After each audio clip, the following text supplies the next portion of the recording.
Today I'm going to show you how I memorize references. So whenever I look at an object or an image, I'm able to remember that and I'm able to remember the details so I can then draw that same thing from imagination without having to look back at the same reference. And I wish more people actually told you how to do this, because for the longest time I used to think that this was impossible. I used to think, oh, I don't have a good memory. I don't have photographic memory like Kim Jong-il, so I'm not going to be able to do this. But the good thing is that you don't need to have photographic memory. And to my surprise, it actually doesn't even take too long either. You may think that, oh, I want to memorize what a motorcycle engine looks like, or a car engine. You may think that will take you forever. But in reality, it doesn't take that long. It's fairly quick to learn how to draw something and to actually draw that in perspective, in any angle, any perspective, from imagination. Because before that, like literally since the moment that I started drawing, I was just copying stuff. I started copying stuff from anime. I remember when I was like 14, I was watching this anime called Dragon Maid, and I was just copying the characters directly from the anime. So I would literally pause the anime, I would pause the show, and I would take like a screenshot, and I would use that as a reference for drawing. I would just literally copy every line and everything. Like I would mechanically copy every line that I saw and try to make it as accurate as possible. And then I progressively, I started doing that with other artists that I found on YouTube or Pinterest. I would go on YouTube and I was looking at this guy and I was like, oh my God, this guy draws really nice. So, I'm going to do a study of this drawing, which it was just copying basically. This was not studying, it was just mindlessly copying what I was seeing, copying the lines. And even doing the same thing with photos. Even though it may seem a little productive, it's still really bad. You're not going to learn anything if you just copy stuff. Because you can look at things and not learn anything, not learn how to draw from memory, like the object that you're looking or even drawing from memory. And so you need to know how to study properly if you don't want to end up like me, just wasting literally years of drawing every day, almost every day, and not improving at all. Like, I know there's some people who say, oh yeah, I drew for years and I didn't really improve because they didn't draw every day. But I did draw nearly every day and I barely improved at all because I was just copying and I wasn't putting in an effort to even learn things like perspective or anatomy, because I genuinely didn't know how to do it. I thought that learning or studying was just copying things. That's the only thing that I knew how to do, because nobody told me, hey, you gotta do this, you gotta follow these specific steps. And to this day, I still haven't seen someone who actually tells you how to do this. At least not that I'm aware of. So I said, okay, fuck it. I'm gonna show you how I do it and how I'm able to actually store those images in my brain. Even me thinking that I have bad memory, I'm still able to retain all of that information. Because guess what? Your brain is actually really good at retaining a lot of information. You may think, oh, if I practice this car engine, I will forget what this other thing looks like because I can only store so much information. No, you actually have a lot of space in your brain for storing all of these things. So you don't have to worry about that. And again, you don't need to have any photographic memory. And another thing, another bad habit that I was doing is control seeing my lines a lot. Like the undo button. So you draw a line and then you erase it. You draw another line and then you erase it. And you spend more time erasing and undoing your lines than actually drawing. Like, I know this is a problem for like most digital artists, because I see most digital artists abusing this undoing like tool for, oh, I didn't like this line, let me redo it. And I would just focus so much on my lines and trying to make the lines super pretty, trying to download this brush from this artist and trying to make the lines have this specific thing. Like, your lines don't actually matter, honestly. The reason why, it's so pointless to try to find the best brush for drawing or worry too much about the line work and trying to make the line super clean. That's irrelevant. Your lines are not the focus of drawing when you're drawing from imagination and you're drawing in perspective. When you know perspective, which by the way, that's the prerequisite or the only requisite that you have to know if you want to be able to do this, if you want to be able to draw from imagination, like literally anything, it doesn't matter how complex that thing is, if it's human anatomy, if it is the anatomy of a car engine, a helicopter, an airplane, whatever it is, you will be able to do it, but you have to know perspective. Because for the longest time, I was also neglecting perspective. Like, I have been drawing for years, like 4 years, almost five, and I didn't study perspective until very recently, until like a year ago. And I was like, holy shit, I actually wasted so much of my time and my potential by not knowing what I was doing.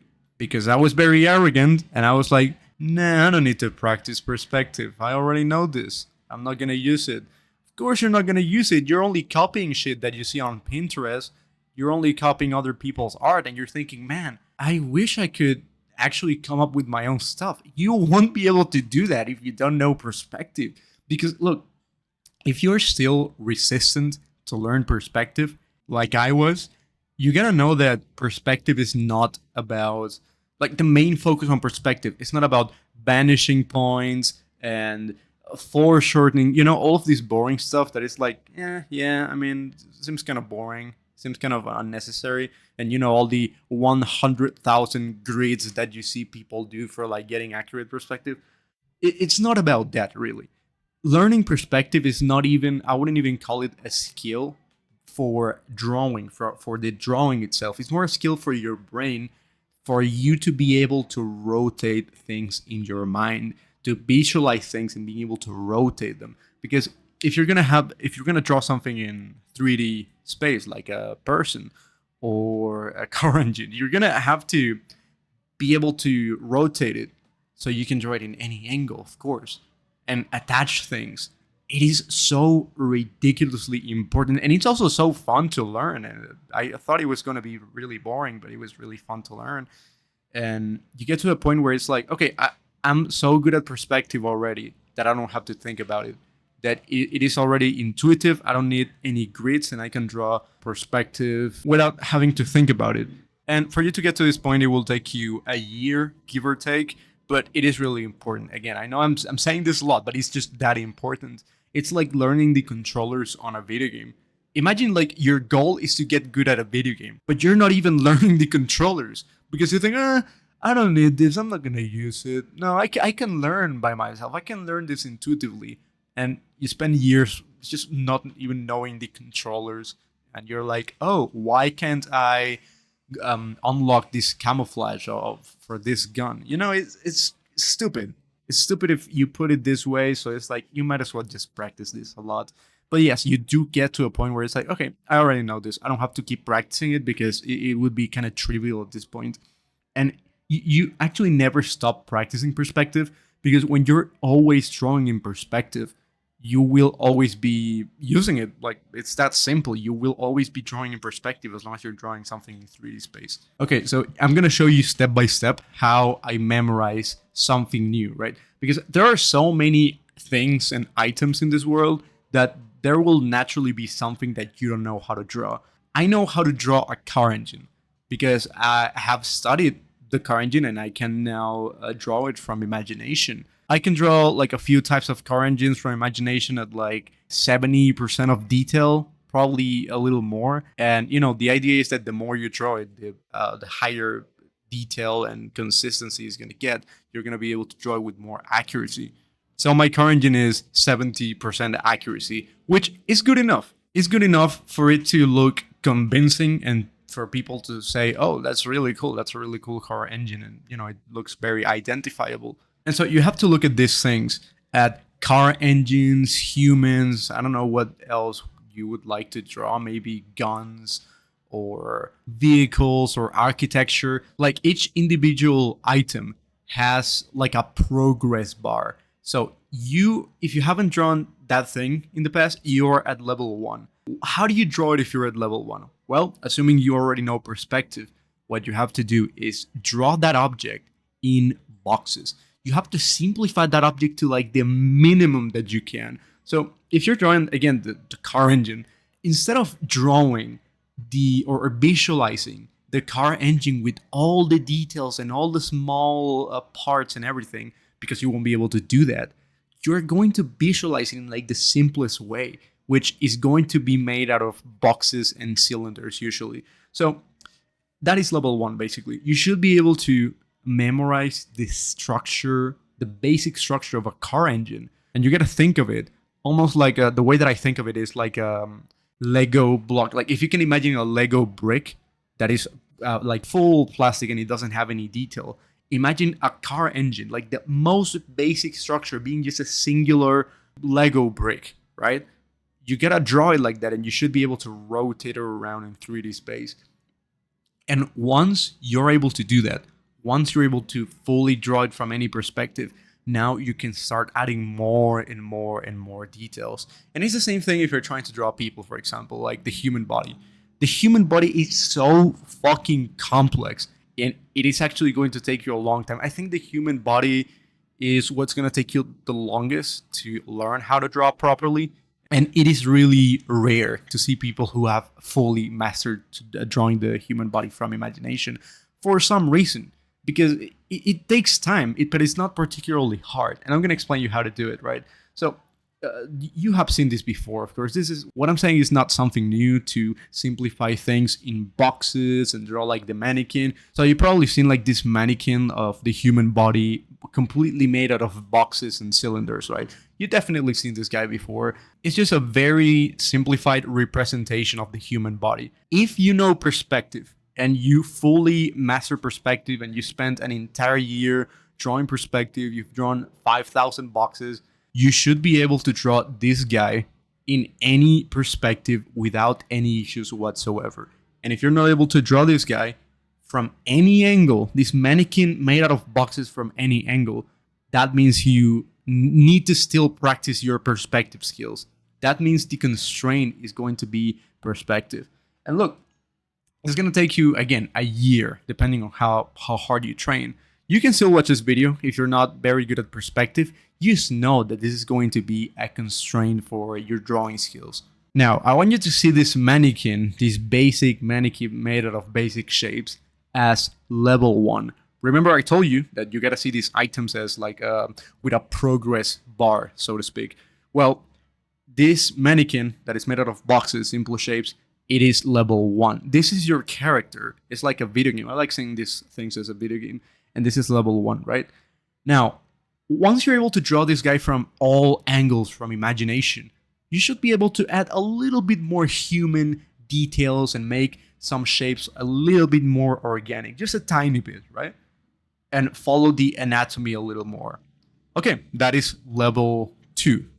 Then add a little bit more detail. Make the anatomy a little bit more complex. Okay, that is level 3. That is level 4. That is until you reach level 100. Learning how to draw or getting to level 100 in a human body is going to take you longer than getting to level 100 in a car engine, for example, or a motorcycle engine.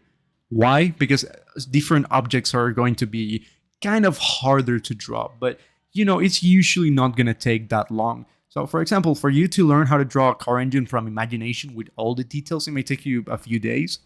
Really? And you store that information. Like, you're not going to forget what a car engine looks like, and you're going to be able to draw it from imagination, even if you stop looking at a car engine. But of course, depending on how good your memory is, it's going to progressively kind of fade away, and the details are going to stop making too much sense and being a little bit more abstract. So this is why you constantly have to refresh your visual library in this case. And I'm going to show you in a moment, after I finish explaining my point, I'm going to show you how to, how the in-between steps here work. Like, how to fully retain this information in your brain and how to understand it, right? But I'm going to go over that in a moment. But what I want you to understand first is that the path to get from level 1 to level 100 is not hard. You don't need to have photographic memory. And it doesn't take particularly long. You can be stupid like me and you can still learn to draw anything, all right? You just need to know perspective. If you don't know perspective and you're thinking, no, you need photographic memory 100%, you're stupid. And this is why you're stuck, and this is why you're not making progress, because you're an arrogant piece of shit just like I was. So hopefully, if you don't know perspective, you are nodding your head right now and you're thinking, okay, you know what? I'm going to start learning perspective right now because it is just that important. So, just a very quick recap. You start with basic shapes and then you progressively start making them a little bit more complicated or adding a little bit more detail. In case of like a car engine, you start with the basic shape, with the basic Lego brick shape of the engine. And then you then are going to attach another shape and then another shape. And then you progressively start adding more and more and more and more and memorizing them. So then you can draw that from any angle. And the reason why you will be able to draw this from any angle is because you're not copying the lines. Every little shape of the engine, you are understanding it in 3D space so you can rotate it and draw it from whatever angle you want. You should be able to look at a car engine, and in your mind you should be able to detach the shapes, the 3D shapes and the parts of the engine. You should be able to detach them, and you should be able to pull them apart and connect them and rotating them and understanding what's under the shell of that thing. So everything has to be intentional. It's not like you're going to draw any like random details, and random lines that don't make any sense, but they just suggest detail. We're not doing this randomly. We are actually knowing what we're doing. We're knowing every little thing, every little detail we're drawing has a purpose, has a reason. Now, here's a tip for actually retaining that information. So when you look at something, I'm going to go over this step by step. So imagine you want to draw the car engine or a human, but let's just say the car engine because it's easier for me to explain it. You're going to go to Google Images, or you're going to go to like a car engine. If you're able to access a car engine in person, you're going to go so it's in front of you. But, chances are like it's just easier to go on Google or Sketchfab and just look at references on the internet. So, all right, you looked up the reference and now it is in front of you. Just looking at the reference is not going to do anything. Even if you're drawing it, if you're copying the lines and you're just, okay, I'm going to just draw this, willy-nilly, you're not really knowing what you're doing, you're just copying what you're seeing, then it's going to be pointless and you're not going to retain any information. This is why artists think that they have bad memory. Not because they actually have bad memory, but because they are studying like idiots. So of course the information won't be saved. It's almost like you have to take a mental screenshot of what the object looks like and the 3D shapes. And there are like two steps or two stages of understanding something. The first step or the first stage of memorizing something, like in this case, the car engine. The first thing that you have to memorize is the 3D shapes, are the 3D shapes and the cylinders and the boxes, simply the simple 3D shapes of the thing. And now the next step that can be a little bit annoying, but is something so powerful that's going to make you remember the object better, at least 30 or 40% more. And that is actually understanding the thing that you're drawing. Because most people are just going to draw something and not actually knowing what they're drawing, not knowing why the parts are there. So if you are, for example, learning human anatomy or learning how to draw the human body, the main thing that you have to study or focus on is how the human body works, how the muscles connect and everything. So not even drawing. If I'm studying human anatomy, I'm not even drawing. I'm fully learning. I'm watching videos about how the muscles work, how the bones connect with the muscles, how everything just connects and functions, and all the individual shapes are. I'm also doing the first stage of memorizing the shapes and what they look like, but I'm also truly paying attention of how these things connect and why, like how do they work, how do the muscles kind of stretch and everything. That is more important than even drawing, because look, you reach a point once you know perspective where learning or improving your drawings, it's not about drawing anymore. Now you're at the point where drawing more is not going to help you too much.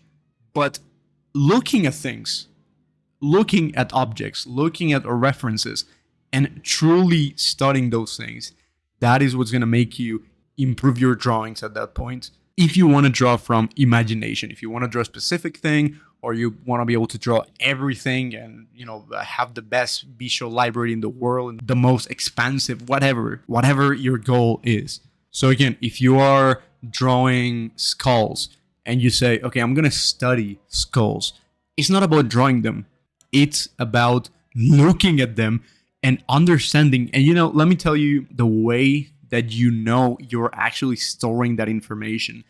The way that that you're actually, because look, you can look at a human skull. You can really look at it, but you won't be able to remember what it looks like unless you take mental notes, unless you take mental observations. The single best way to tell if your brain is actually working and is actually making a conscious effort to remember these things is almost like if your brain is giving a class or a presentation of that object.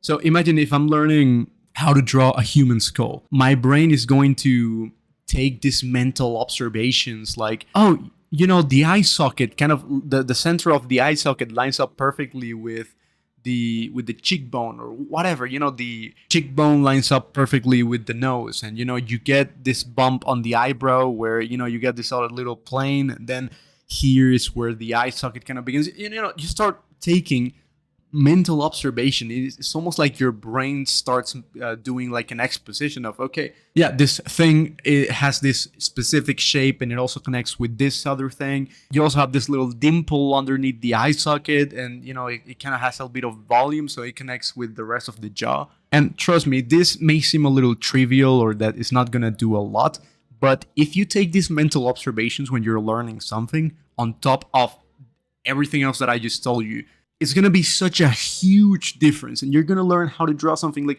you're going to think about the thing even when you're not drawing, and you're going to look, there's another thing that I like doing that is just like a bonus tip that I'm going to give you. Draw in your mind when you're not drawing, when you don't have a piece of paper or a pen or your iPad. Draw in your mind when you're outside, when you're walking, when you are sitting on a car before going to sleep, after like waking up. Draw in your mind. How do you draw in your mind? You visualize. Like, drawing in your mind is just recalling, because I know Kim Jong-gi said that he used to draw in his mind, and I was really curious about this. How do you draw in your mind? Drawing in your mind is about recalling the objects that you've seen in the past, and recalling, doing like a recap of these mental observations, all the while also combining the 3D shapes and visualizing the 3D shape of the object whilst keeping track of the anatomy and the mental notes that you've taken. And the idea is that you do this a lot, by the way.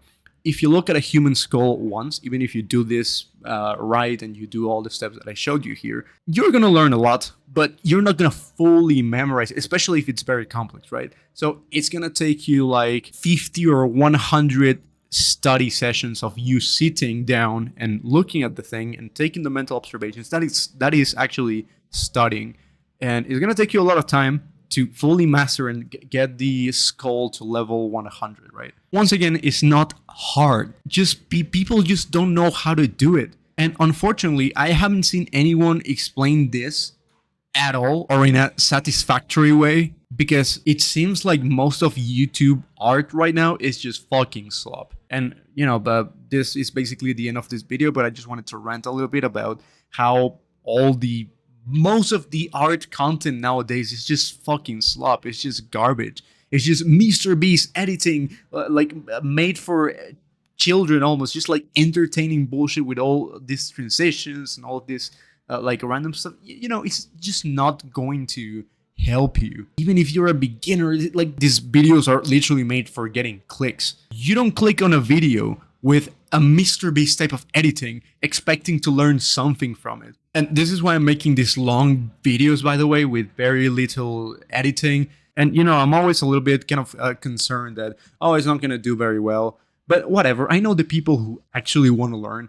are going to stay until the end and are going to actually watch the whole thing and hopefully learn from this and take action. Which, this is something that you can absolutely take action right now. I'm giving you steps that you can follow right now and you can take action. I'm not giving you like a wishy-washy, abstract, I don't know, questioning about something like, actually the human brain learns things in this way, and the neuronal connections in your brain. Bro, shut up. just give me actually something that I can do and I can start working on right now. I don't want to hear any of that wishy-washy, like a YouTube fucking advice of people who don't even know what they're doing. Like, and I don't want to sound like an asshole, but you go to those videos and they give you so much shallow and abstract advice, and then you click on their profile and their art is garbage and they don't know how to draw. And it's like, again, I know I sound like an asshole, but it's like, bro, these people are just wasting everyone's time. And these videos are okay, they are very well edited and everything, but they are shallow. They're a nothing burger. So what's the point? And so you know, there was a point where I thought, man, I don't want to keep watching YouTube videos anymore, which is fucked because I know there are some good channels who do a lot of good content that I could actually be learning from. But I don't know. You probably agree with me. You probably don't. Thank you for watching. Regardless, if you're interested in my one-to-one coaching, go check the link in the description. And thank you for watching.